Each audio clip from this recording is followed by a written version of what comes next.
Sorry, we do. Oh, Sorry for that interruption. this is still, okay, right to go Yeah. on. Okay. Absolutely, we just are starting the recording. Oh, okay. Oh, recording. I thought I said warning. That No, tornado? no recording, yeah. Okay. Can you tell that, okay? Click on okay. I think it's Jim. No. No. Yep. Did it go off? Click there, it says you know. Yeah, it's taking its time. Oh, maybe it's the no. No, it's spinning. We're okay. Yeah, it's spinning. I think it's trying. I think it's actually Janelle. Yeah. All right, I'll Yep. tell her. Sorry for the interruption. Okay. So in the Supreme Court commentary, that was one of the main things they focused a lot of their commentary on was recusal. And they said that recusal can have a distorting effect because if one of the 9 justices recuses themselves, then the case before them will be decided with 8 judges. So it could be more likely a tie with 4 and 4. And they said that the difference is in the U.S. judges, if one of those judges recuses themselves, they can bring another judge on because there are a lot of judges. So they can bring another judge on if somebody recuses themselves. So they were basically justifying that Supreme Court judges should not recuse themselves unless absolutely necessary. Should I try clicking on that again? No, I think it has to be done. Somebody, Yeah. outside of yours. Okay. Okay, so the comparison. So under the U.S. code, you have to read all this little wording, but the comparison between U.S. and Supreme Court code of conduct is the U.S. code of conduct has a specific method of who should be reported to, and in most cases it's chief circuit judge or chief district judge, and if that's the person that's suspected of code of conduct, you go to the next highest level person. So it's actually really steps of how you report any code of conduct, and it would be up to then that chief justice or chief judge to go to that person, and that person that's suspected of code of conduct or misconduct has to inform the judge completely. And then any disciplinary, if there's still any discrepancy, they would take appropriate action, like subpoena that judge to find out exactly what's going on, subpoena disclosure of financial records, those kinds of things. And then disciplinary action would happen accordingly. And that's pretty well defined. So the Supreme Court code does not have a method of reporting at all. So in part, I can see how that's complicated. Who do you report it to? But basically, the only way to report it is to go through impeachment. And that impeachment would be same way as you'd impeach a president. It would have to be the House would do the impeachment, and the Senate would have to vote for the impeachment for a judge to be impeached. And only one time that's happened in the history of the United States, and that I did put in here. Justice Samuel Chase in 1805, he was accused of letting his partisan leanings affect his court decisions. And what happened was the House impeached him and the court acquitted him, so he remained on the Supreme Court. So it's never essentially happened in the Supreme Court.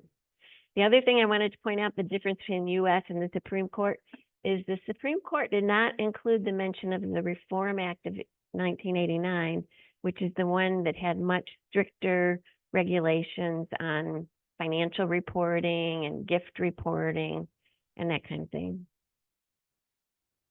So other concerning issues, the nomination and timing vetting has become very, very polarized, as we've all seen. So they're not clear standards of when a justice is replaced after death or retirement, and we saw that happen not long ago when Obama tried to nominate Merrick Garland, and it was 9 months before the election even, and that got blocked. And then when Amy Coney Barrett got nominated, it was 3 months before the election, and she got pushed through. So there's no rule for how that works. So that's an issue.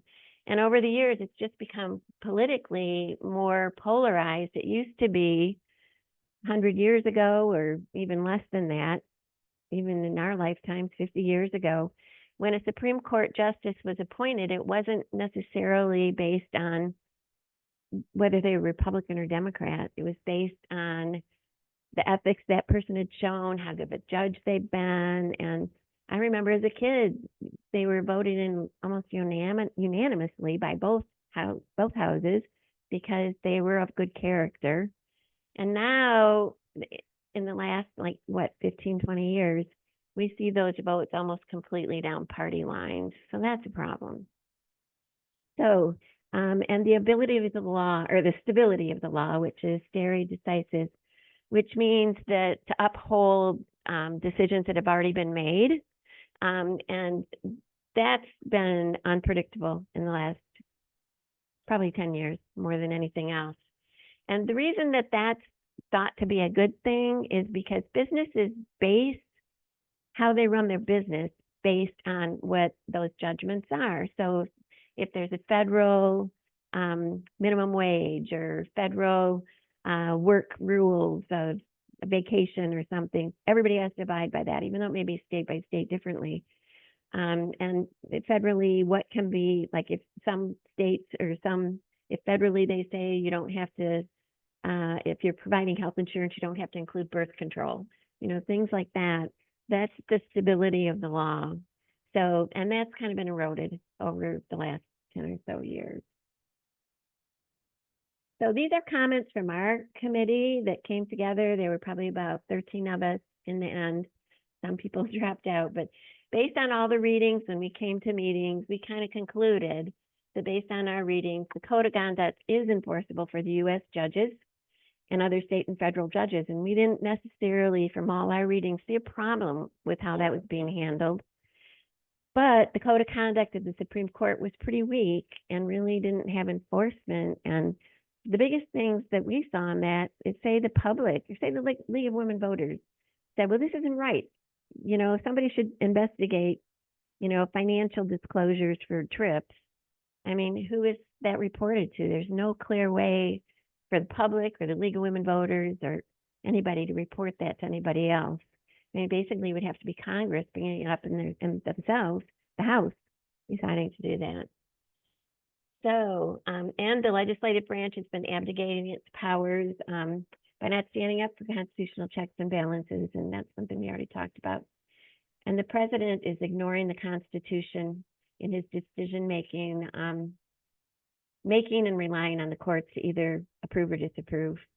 So going back to the legislative branch abdicating its powers, when the Constitution was made, the Constitution said that the legislative branch was responsible for taxpayer money, which meant they held the purse strings, so that if they allocated money, they were the ones to do that, not the president.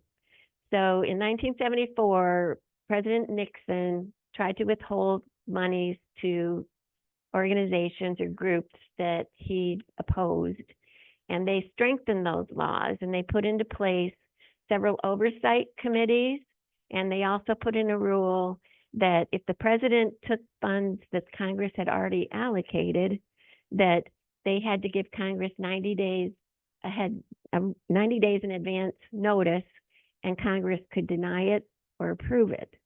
Well, that is not happening with USAID and NIH. So basically, Congress is stepping back and letting the president take their powers. You would think they would want to stand up for their own powers, but they're not. So they are abdicating. And so what ends up happening is it goes to the courts. And it's the courts who are determining whether it's constitutional or not. And ultimately, if the courts side with the Constitution, it's unconstitutional, because that says it right in there. And then the president, as we see, he's choosing who he wants to give money to or not give money to, or fire or not fire, and waiting for the courts to step in. So a huge thing is that we need to stand up for the courts. So importance of the Supreme Court. Obviously, all the courts are important, but since everything ends up landing in the Supreme Court, it's not decided otherwise.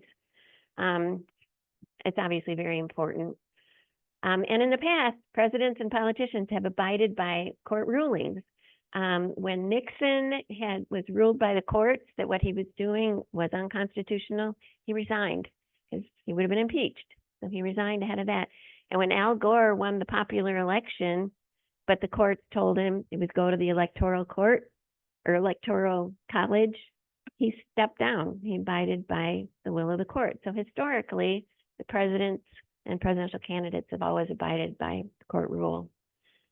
And the biggest concern is if the courts are not obeyed, where are the checks and balances? I mean, unfortunate. I'm giving you bad messages, but it's unfortunate. So these study questions that you're going to receive, basically, we're going to have you look at them, and they're not so much questions as they are statements. So you're going to have a strong consensus to agree with them, a moderate consensus to agree, strong consensus against, a moderate consensus against, or maybe no consensus. So you're going to be deciding that. And in each one, you want to add any other qualifications. For maybe you think one of them might be, well, I agree with this if this. Those are things that you'd want to put in because those are things that the National Committee would consider. But before we go on further, I want to say the first 4 questions are all basic principles that probably we'll all agree to, but transparency is essential to an effective federal judiciary, and then also accountability, independence, and ethics. And so the first 4 are definitely basic principles. So I want to talk about a few different things with those issues. So transparency considerations. One is the discretion of the Supreme Court. It used to be when the Supreme Court was first established, they were deciding disputes mostly among states, and everything that went before them, they had to take up and make a decision on. And most of the things that came before them at that point might be borders between Missouri and Illinois, you know, what constitutes the border. It might be differences in tax opinions between 2 different states. So they were more concrete types of things that they were looking at. But then as they became, there were more and more cases coming up. So in 1925, they established the Judiciary Act, which allowed the Supreme Court the discretion to see which cases would be heard and which ones not. So basically, how they decided that was they took the ruling, and most of these cases came up because there's already a ruling in a lower court that was being disputed or appealed. So at the time, they would look at the decisions of the lower court, and if they decided, well, we feel this is sufficient and we wouldn't say anything differently, they can refuse to review that case and it would stand with whatever the lower courts determined. And then in 1988, there was a new act that eliminated the right of appeal from lower courts if the higher court doesn't think it's important enough to consider at the time.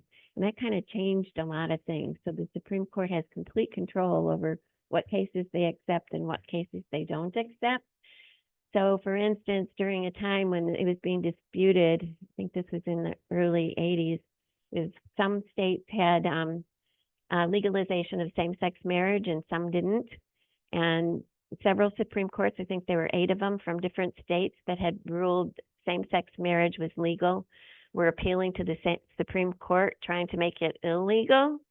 And the Supreme Court made the decision that they weren't going to hear those cases for whatever reason. So basically it went back to the state decisions that if they had made it legal, it was legal in that state.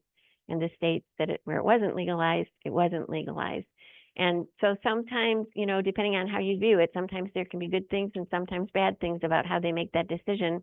One of the things, and some of the things I've read, is that the Supreme Court didn't feel the country was at a position that they would want to legalize gay marriage as a constitutional right across all the states. Or maybe they punted till there was more people behind that. So anyway, they can make that decision of what they want to hear and what they don't want to hear. So today, the Supreme Court denies 99% of cases referred to them with no public explanation or vote count as to why.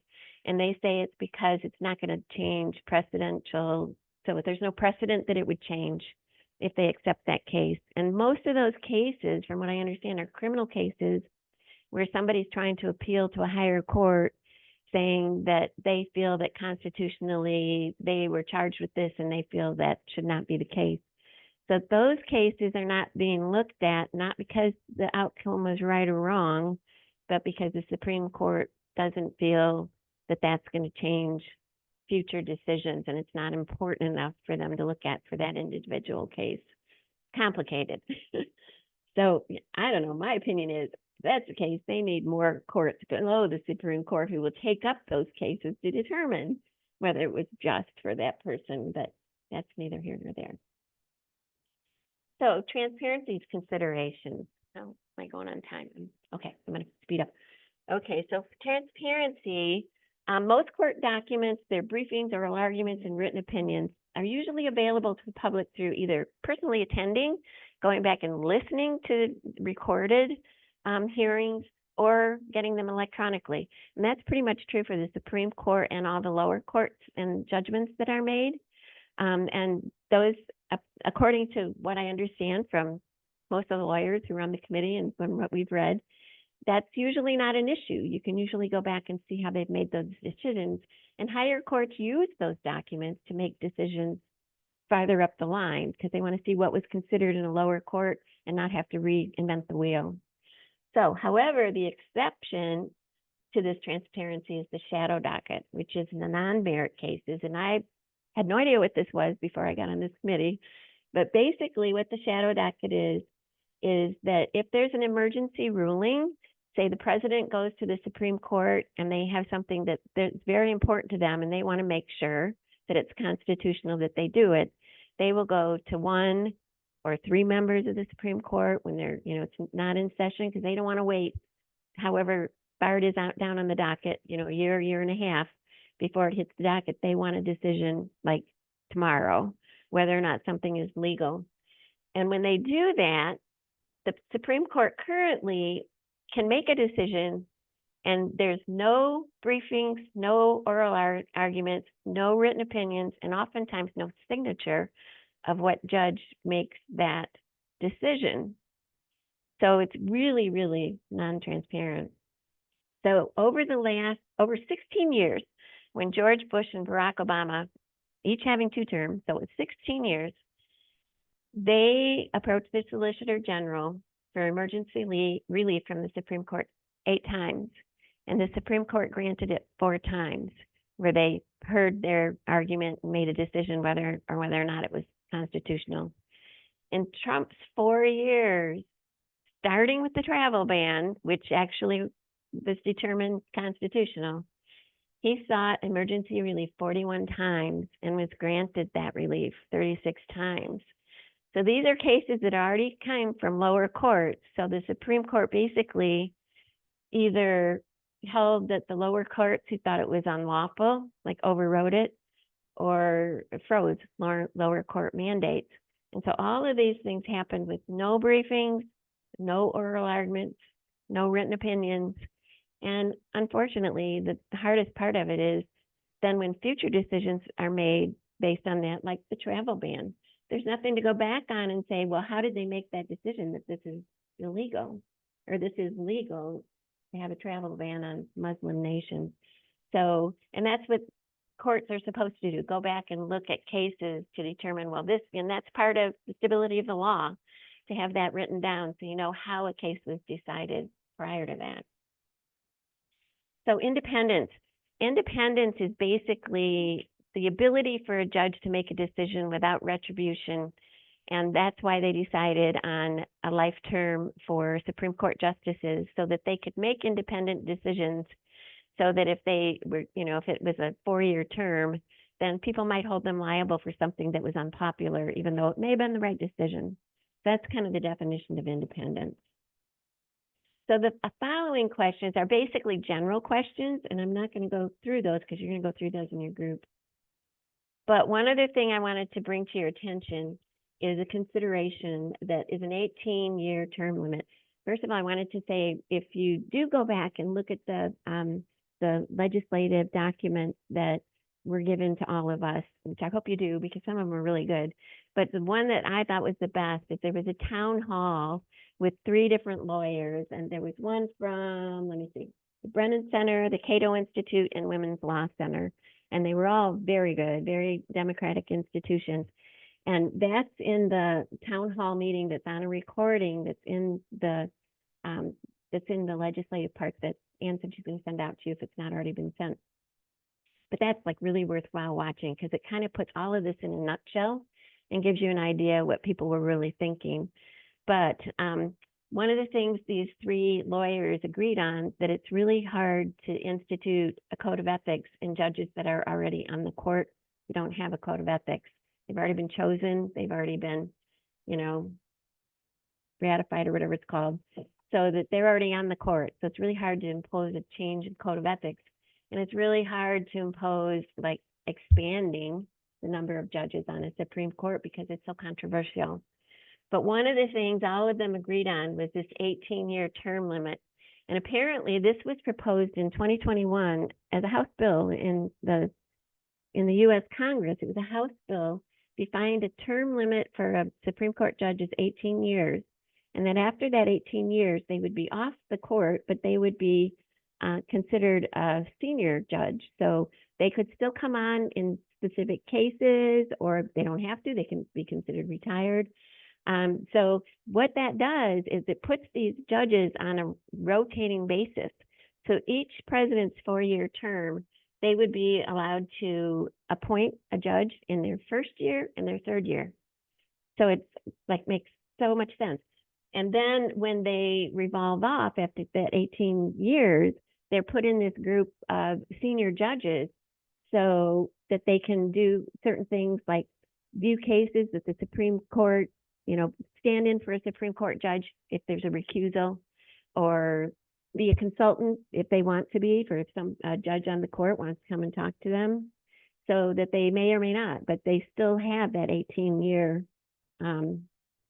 limit. Advantages: this eliminates that game playing of not allowing a president to nominate a judge. You know what other thing I said, or other thing I should have said on that last one, is if a justice dies not during that first or third term, one of those federal judges or the senior judges can step in until it's the next president's first year or the next time that was available to appoint. So it would be way more fair. It would allow a more equal distribution of judicial philosophies, because it wouldn't be the judges all happen to die during Republican terms, or the judges all happen to die during Democratic presidential terms. It would prevent the bias towards young nominees who may not even be as experienced as maybe some older people who are being appointed, because they'll be in longer. Turnover of judges and easier recusal. So, okay, so we're going to move into small groups. And what we're going to do is, in this group, I think that we can do a consensus with this group. We have 12 questions. And we have, so if we do a half an hour, that means we have 2 minutes to decide on questions. So we have to go pretty fast. And I want to encourage people to, you know, if we all look at a question and we say, okay, we totally, you know, pass on those. Thank you. I'll let you finish. Okay. That if you, if everybody agrees, okay, no brainer, yes, we all agree on this, then move on to the next one, because some of them you're going to want to discuss more than others. And then, how many people are in the Zoom? We have enough for 2 breakouts. Okay, so then we'll do 2 breakouts in the Zoom. And what we'll do for the Zoom is we'll have one of those look at the last question to the first, and the other group look at the first to the last, in case we don't get through them all. We have 16 here. Do we want to break into 2 groups here? We could. What would you guys like to do? I think that's better to break up. I do too. Okay. I do too. Okay. So how about if we? So we've got, I don't know, you might cut the room right here, maybe? Okay. 6, 8. So right here. Can we do it by taking rather than in the middle? Well, are you gonna be able to? You'll still have to. We will have to move either way. I think we're gonna. I think it'll be easier to do it half, because you can just turn your chair around. Yeah. So. Yeah. Okay. And so Okay. this side, you guys are group number 1. If you could do the questions from the top down, and you guys are group number 2, start from the bottom, work your way up, because we want to make sure that all the questions get hit by at least half of the people. And same for the, oh yeah, I need it. And same for the Zoom room. Sorry, Uh-oh, uh-oh. Can you, uh-oh. Okay, Well, because I had some instructions for them. Can you take them back out of the Zoom room? Sorry. yeah. Oh, you could put the instructions in. Oop. This is the first time we've done Zoom rooms. I think it's going fairly smoothly. Thank you. We're sorry. So You're if you supposed- can, but I don't know if they can hear me or not because, right, when we spoke to him in our rehearsal, he couldn't hear us in the Zoom room. So that's part of why I want to bring him back, if that's okay. Okay, I'm trying Um, to bring them back. well, Jimmy did the Zoom room here. Are you doing the Zoom room there, Janelle? I I mean, the no, breakout rooms? no, I did not do the breakout Okay. rooms, but I am trying to bring them back now. Okay. Okay. Well, I'm gonna go ahead and we're gonna get started here and then we'll help the Zoom room get going.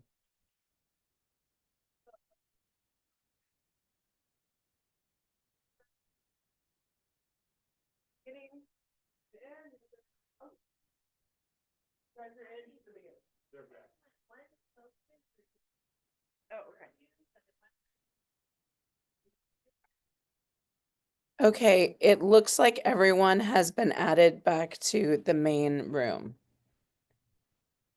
Okay, Zoom room, if you could please designate a spokesperson right off the bat, because we're only gonna have one person share out with everybody. And then if you would please, Zoom room 1, if you will take the questions from the top to the bottom, and Zoom room 2, if you would start with the last question and work your way up, we would appreciate it. So we're going to send you into the Zoom rooms now. Thank you. Okay, Jimmy, are you opening the rooms? Okay, looks like Jimmy has opened the rooms.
anytime you really want to have a conversation.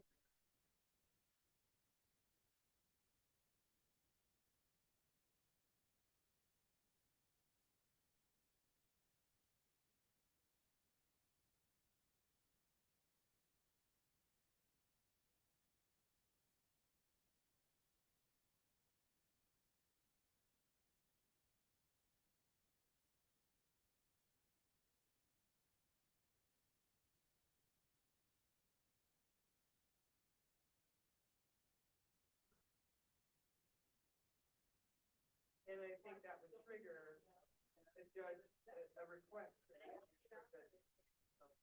But I still think if they would keep it.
Well, remember this is a position, so that they are broad, and this allows us to advocate for specific messages. So we don't want to, we can't get too detailed, yeah, because then we would, they may come up later, we can help ourselves. And case says that the reason that it's good is because there are exceptions to lots of things, and so that allows a broader application.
started to leak out and bring it all back.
That as it is now, we can't advocate.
Yeah, they're in the presentation. Oh, yeah. How do I go back?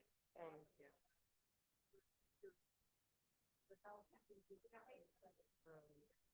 your discussion good? I only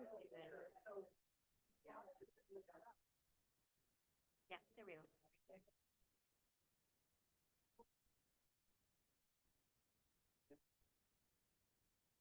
go. Oh, that's the breakout That's room. the breakout room, so we need to watch and wait till they all come back. Okay. They're all talking, because they haven't come back. And I'm How many hoping, people did you have in the breakout room? we have I mean, in the, 9 altogether. Well, we had somebody who didn't go into the breakout room. We had 17. We had 17. you had 17 in But the, on the Zoom. also, yeah, and so we had 11, we had 5 and 6 in the breakout room. So are they labeled like breakout room 1 and 2? Yeah. 1 and 2. And I asked them to have a speaker. And you'll have to ask them when it's their turn to speak, if they will, unmute them. Or they'll have to unmute them. Oh, okay. Okay, welcome back. We're gonna get everybody in the live room back, together too, and then we will resume and discuss as a group. Okay, so we have to come back. Back.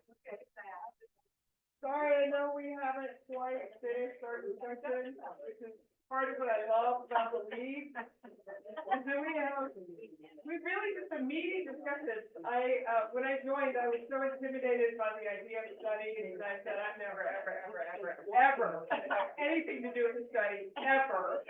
And then I went to the consensus meeting for the two studies that we did locally, and it was fascinating, and I was blown away by the conversation, and it was super cool. Okay, I think I've danced enough now, everybody's back, and so I'll let you, maybe a little louder, I struggle.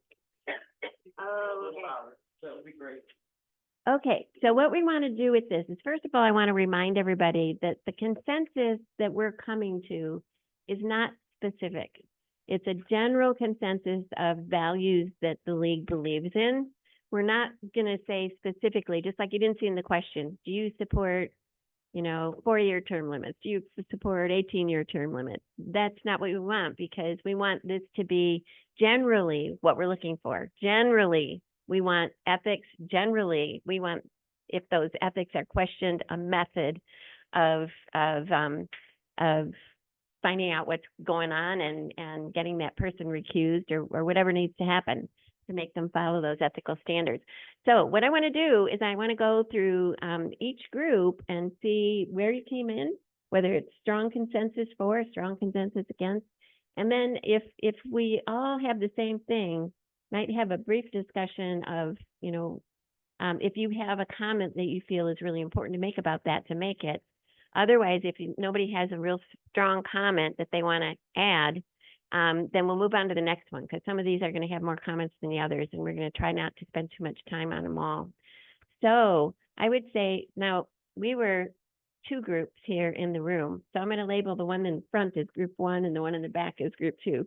So on the very first one, for transparency is essential to an effective federal judiciary. Group 1, who is your scribe? Oh, yeah. Strong. Well, we are. Yeah, you're group 2. Oh, okay. Oh, I thought we didn't do, they did the first person. We started with 6. We and started. worked down. Yeah, we didn't get to 1. We didn't do one. Okay. One. But if your group has, if you don't agree with that strong consensus, feel free to speak up, even though you didn't get to it.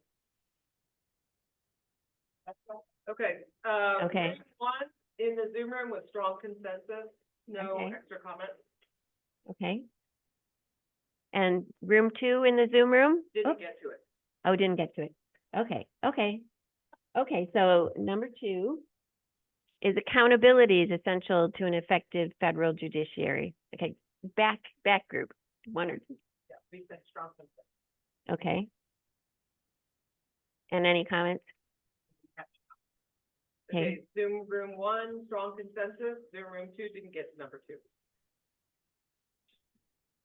Because they split. They went bottom up, we went, so that we made sure that. Thank you. Yeah, that happened. Okay, number 3, independence is essential for an effective federal judiciary. Okay, Same with Zoom room 1. and if anybody that didn't get to it has a strong feeling, please speak up. We want you.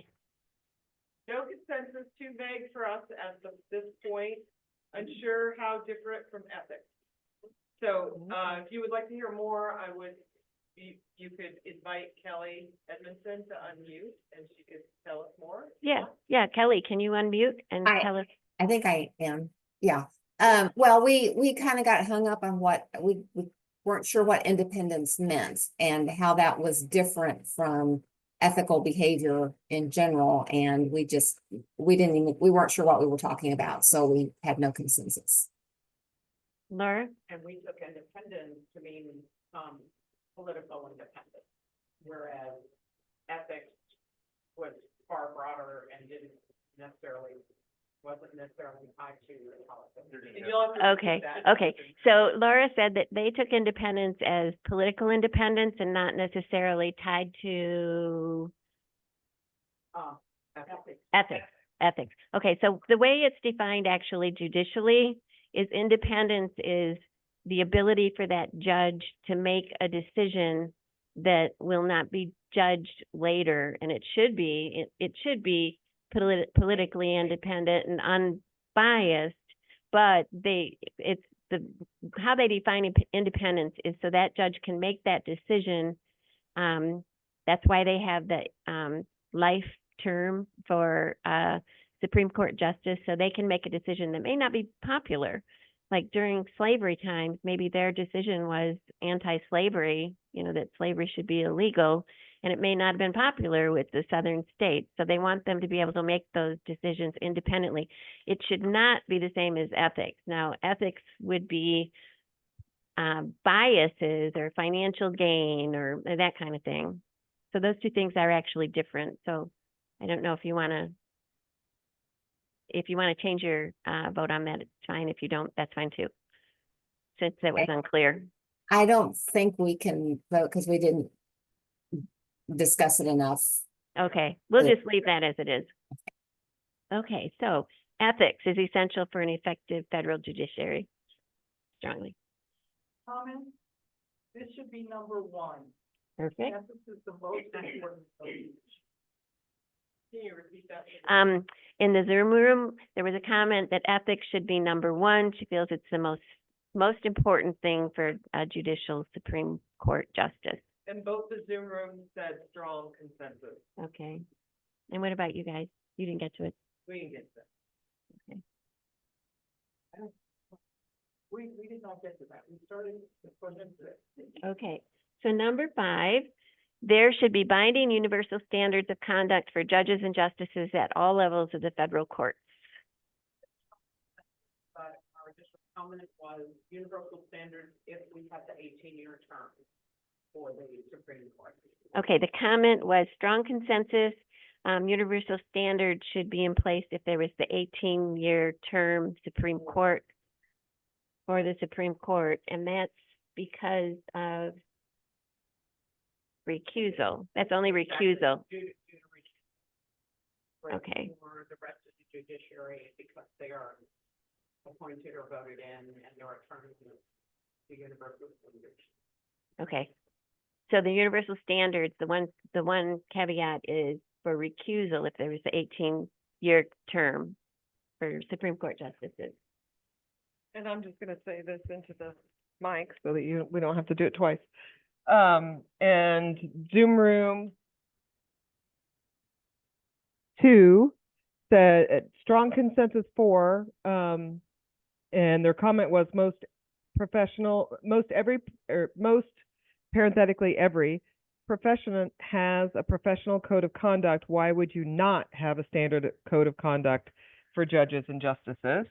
And Zoom room 1 also has strong consensus and said could be even higher for standards for the highest court in the land.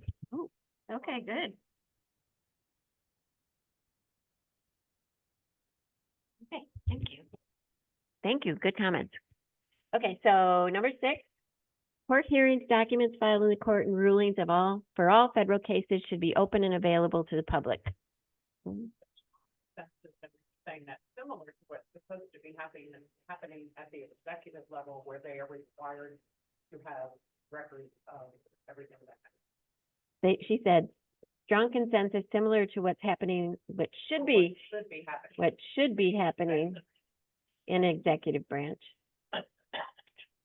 Did you guys get to that? We said a strong consensus, and we said that this really was referring to the shadow docket, which we felt should also be transparent with the existing limitations of when something might be international security or minors or something like that. Oh, I should repeat that.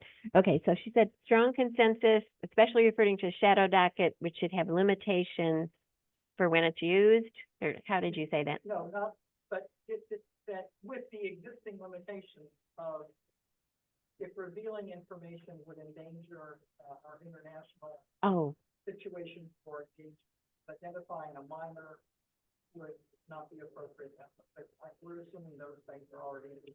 Okay, limitations for information that might damage personal information or social security numbers or things that might damage foreign interest, national security. Okay. That point, details not. Okay. Detailed non-disclosures. And then later. Oh, is that? Okay, and Zoom room 2 said strong consensus for. It's good that it's currently available for normal court proceedings, but it should also include the things currently happening in the shadow docket. 1, abstention due to insufficient knowledge of the situation. And Zoom room 1 said strong consensus for. Is this not the case now? Shadow docket included. Okay, and Stacy asked a question. Could we hear what those in the room are saying? That's what she's repeating. That's what Kay is going over.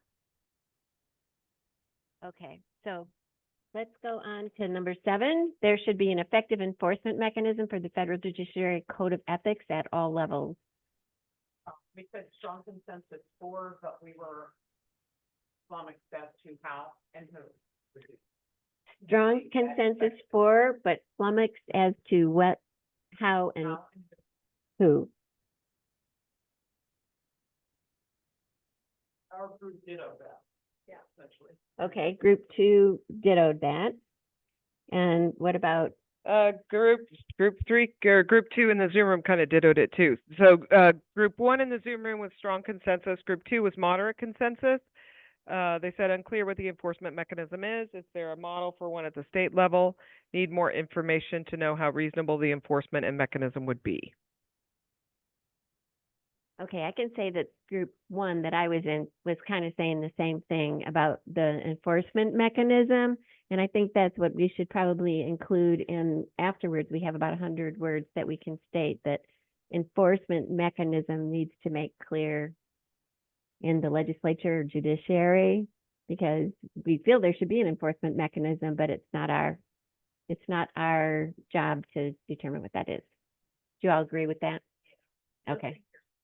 About becoming politicized. And I think that's where there was a lot of discussion and hesitation, is that, if it goes legislature, will that become politicized? And I mean, what entity would exist that could? Okay, so that comment was concern about politicization. I think there was, that was the piece. Yeah, so there needs to be some kind of mechanism to make sure that it can't be a political exercise. Yes. Age out, so. Comment that possibly the 18-year, if with the 18-year commitment, senior judges could come in and help determine that. I agree. I think that might be a good way to keep them ethical, that those retired judges come in and keep the judges making decisions ethical. Okay. That was all for group? Yes. Okay, 8, an enforcement mechanism should include a process to require a judge or justice to recuse him or herself when a reasonable litigant would believe that the justice has a bias against any party or issue raised. Strong consensus from 1. We said no consensus. Right? You know what, can you come up here, because that was long. They said no consensus, so she's gonna come up and explain. Zoom room 1 said strong consensus. Yes, Or from Zoom Yeah. room 2 yet. oh, Just thought it, well. In the room, group 2 had no consensus on number 8 because we were concerned about the definitions of reasonable litigant and enforcement mechanism.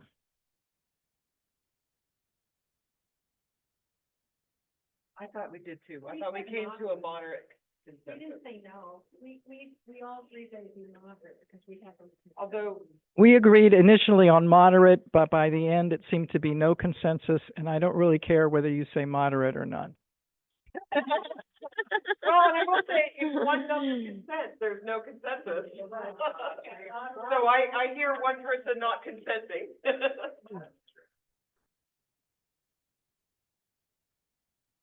The definitions of things are not clear, so saying. Originally, we were moderately in alignment with it, and then. And now our group is having more debate about the definitions and whether we were moderate or not moderate. So we've resolved that. We don't have. okay, so what we can do.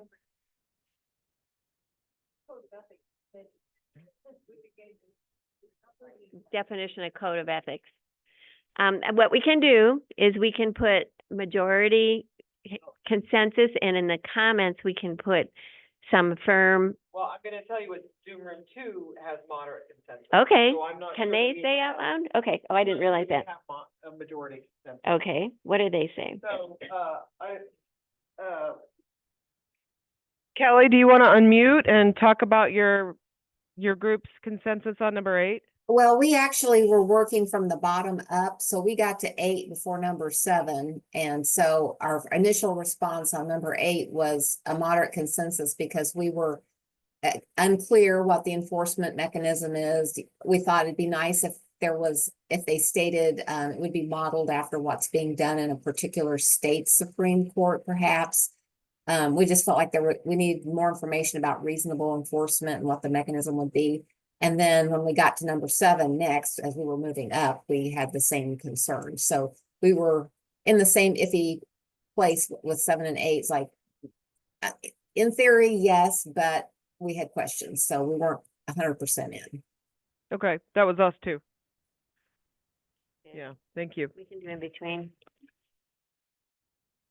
Okay, number 9, a judge or justice's decision and rationale to recuse or not recuse should be publicly disclosed in writing. we also talked about that there should be some latitude for the detail that a judge could be able to say, for example, personal reasons, and not have to disclose all the details of a possible family issue.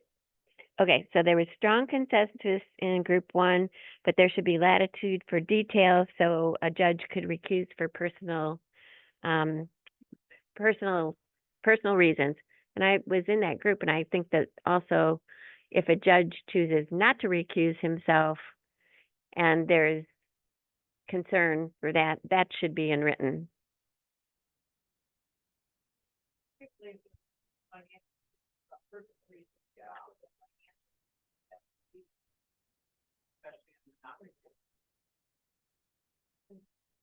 Okay, and we're saying also financial reasons. If they do not recuse themselves, they should have that in writing. consensus, would you say that's ditto too? Well, you had no consensus because of exactly those same problems. Same issues. When you decide not to recuse, it's much more difficult. to make it. Okay. Group 2 said the very same things, but you said you rated it as no consensus? Okay. Okay, Zoom? Zoom room 1, strong consensus. Agree with more transparency, should they get any privacy, so also bringing up the issue of privacy. Zoom room 1,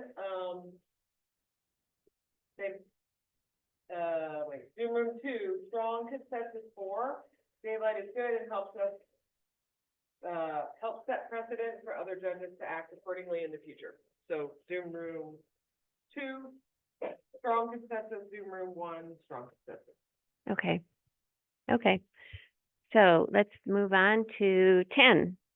And what I want to say is that when there is some lack in the comments, I'm going to put those comments in there so that they know why there's some moderate and some strong, because we have to vote for just one, but we can put in comments where there's differences. Okay, so 10, federal judges and justices should be subject to rigorous financial disclosure requirements, enforcement and penalties for all financial benefits, including but not limited to income, gifts, paid speaking engagements, and book deals.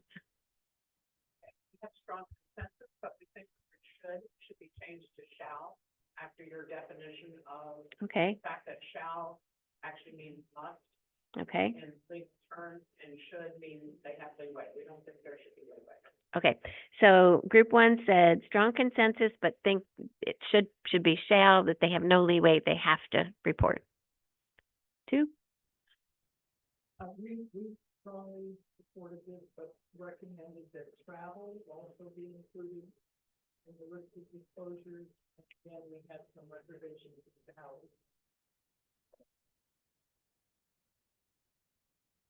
okay, so she said strong consensus, but travel should be included and reservations about enforcement. So the Zoom Zoom, room 1, strong consensus. Zoom room 2, strong consensus. okay, that one's easy. Okay, 11, stability of law is a value that contributes to a strong democracy. Laura? All your efforts and the salary decisions Stare decisis? have been decided, because there were some of us who needed some definition. Okay, I was in that group, and I think everybody was also in agreement that there should be exceptions for a law that's believed to have been bad, such as Dred Scott decision. For the transparency of the decision. Transparency.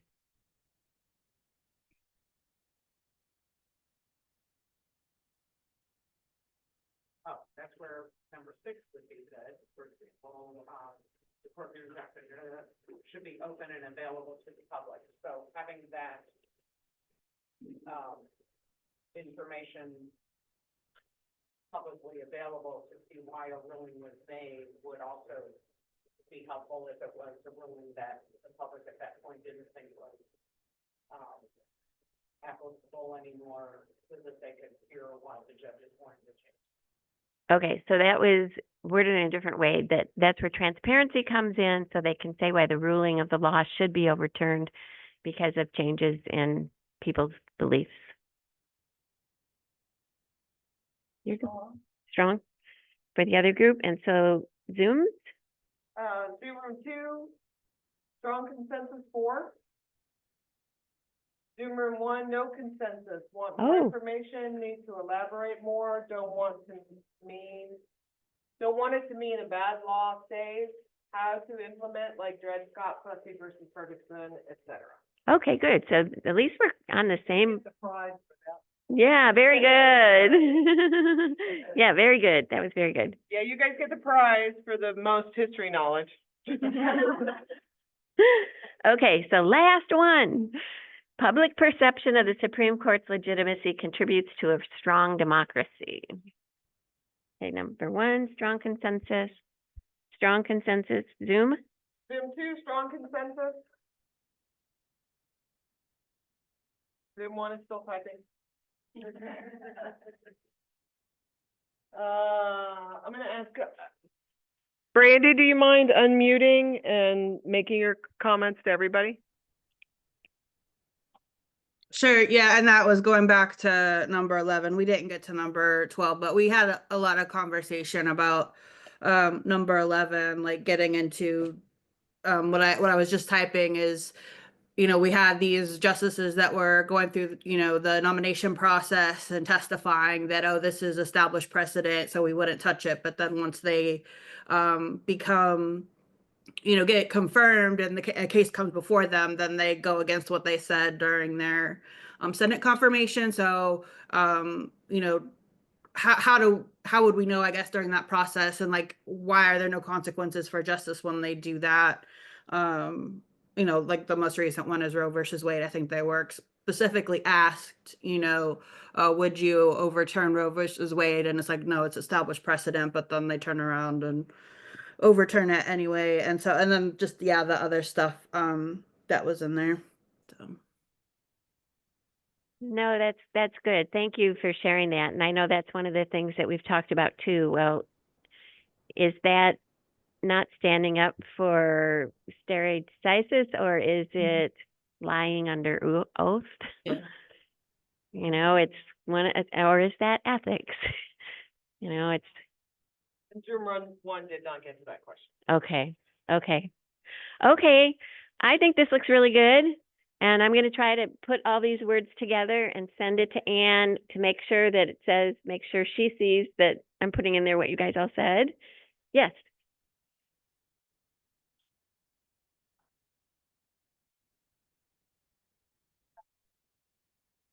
There's no documents and signatures for the shadow stuff. Oh, that you want that. Yes. I think that was number 6 on that. Oh, here. We're adding some details from the live room to the comments. And then I'll make some announcements in just a moment. Oops, sorry. I was saying, to be very specific, that we're also talking about. They're talking about the shadow docket and just getting some more comments in.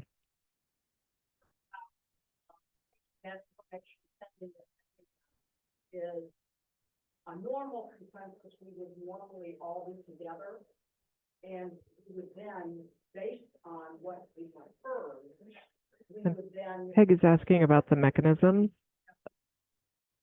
of the consensus for this, because we're not all going to be in person. As well as no consensus, and if you take the responses of, let's just take number 8, for instance. You know, Peg, can you Come up here. and say this into the mic? Sorry, and you're gonna have to repeat a little of it. She's given enough information. Her question is detailed enough. I want her to say it to you guys. Okay, Peg Prendergast here. My concern about having everything sent to Anne with the comments that we have all had and saying, okay, this is what we think you came up with. Normally, we would all be in a room or all stating before we walk out of this room, this is what our consensus is. I'm not comfortable, especially what I've heard from especially 6, 7, and 8, that several of them are no consensus, but the other groups all had strong, that we're all of a sudden going to say, oh, the Kansas City League said that was strong, when in fact 8 or 9 or 10 of us said, no, that is not what our group came up with. So I don't know how you do that, Anne. Well, I'm assuming that if there isn't consensus, we report back that there isn't consensus. Because if we've got 2 of the smaller groups that strongly agreed with something, but there was a group that didn't, that's not consensus. So that's what we would report back. But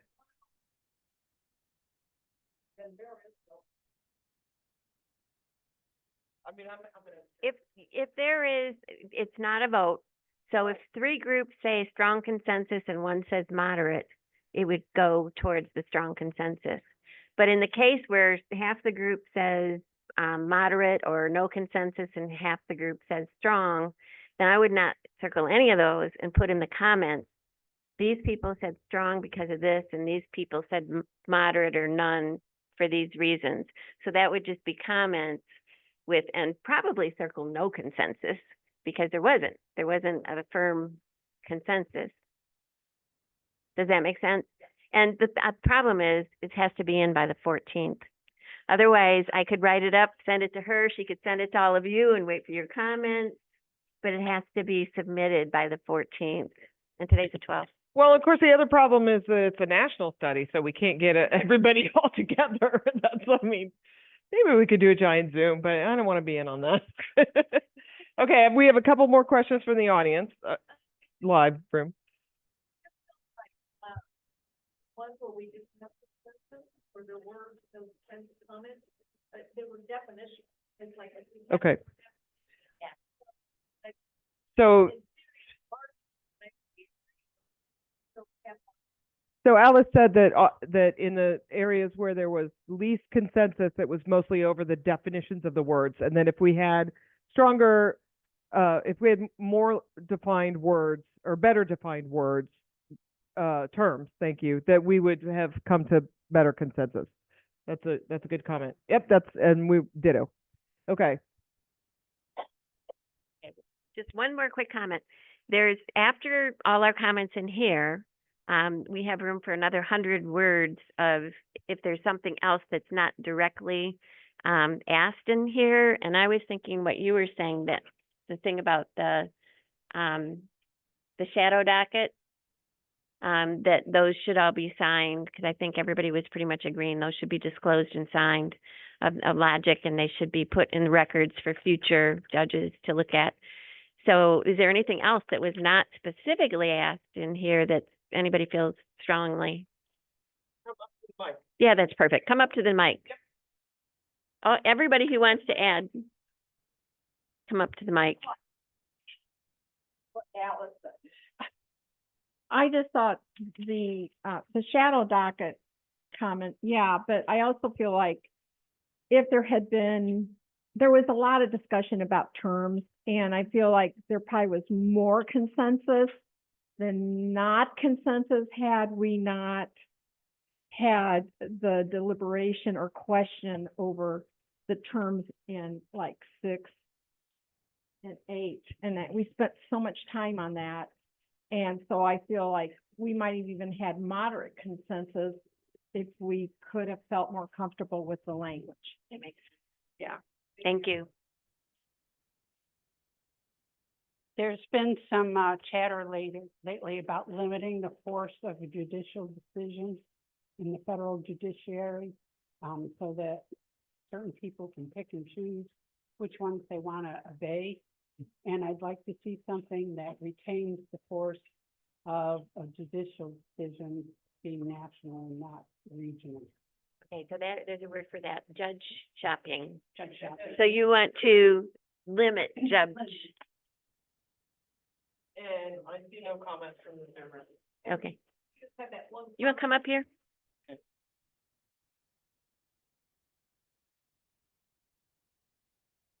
And I apologize if I missed this, but when we were talking about the shadow document or docket, also to have parameters about when those emergency Yeah. decisions could be made.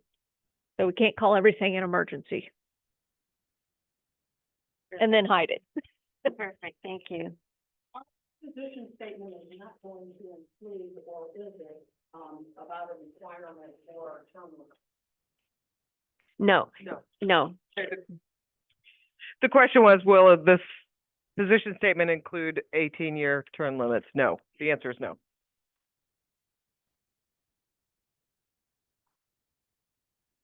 Yes, yes, yes. And I think that's what we're doing here. The position allows us to give our opinion about that, but the position and statement as it comes out, they will not include a term limit in there because it's too specific. Just like the League of Women Voters is not going to determine, like, what was one of the other ones? Mechanisms. We're not going to say what the mechanism of enforcement should be, but we think there should be a mechanism of enforcement. Are you saying that this statement, our position will allow us No. to make a statement? Well, or this, make a position on a term limit? this allows us to tell the National Committee what we think. And if we, we've had some support for the 18-year term limit. And so we can tell them that, but in their position, they are not going to include a statement on a term limit because they're not a ruling position. They're going to come out and say that we expect the Supreme Court judges to abide by these ethical standards, maybe a definition. We expect them to abide by transparency and financial disclosures, travel disclosures. That's going to be the kind of statement. It's not going to say specifically what we think enforcement mechanisms are, or the terminology of what was the terminology of a litigant against, a appropriate litigant. It won't define that. Okay. Any last burning questions? Otherwise, I'm turning over to Dan. There you go. Okay, good answer. Since we're a half hour over, good answer, that there are no more questions. Okay, thank you so much for your attention, and for your deliberation. This is one of the things I love about the League that I thought I would dislike about the League when I first joined, and turns out to be one of the things I love about the League. So thank you very much. A couple of last announcements. Of course, we're going to lunch, so join us if you're here, or drive really fast if you're in the Zoom room. Come join, but not like accident fast, not accident fast. I will send out some materials. They'll be in the next e-voter, which is our member-only e-voter. So please look for the link to the video from National and some other materials that were provided for us by Kay. For those of you here in the live room, please remember to leave your name tag. In addition, we could really use a few people to help us put the tables and chairs back. We need to stack the chairs, and we need to put all but 7 of the tables back in the closet. And I want to please ask us all to give a huge round of applause to Kay for coming to Kansas City. I learned a ton today, and I thought it was a great presentation, so thank you so much. And I declare this meeting over. Thank you. I have a question. Yeah, no, it's more for you, Anne, or just curious as to, I know that Laura wants a record of just who attended, but I am not sure how to gather that. Janelle, yeah, I'm gonna shut down the Zoom meeting. So if you give me a buzz, that'd be great.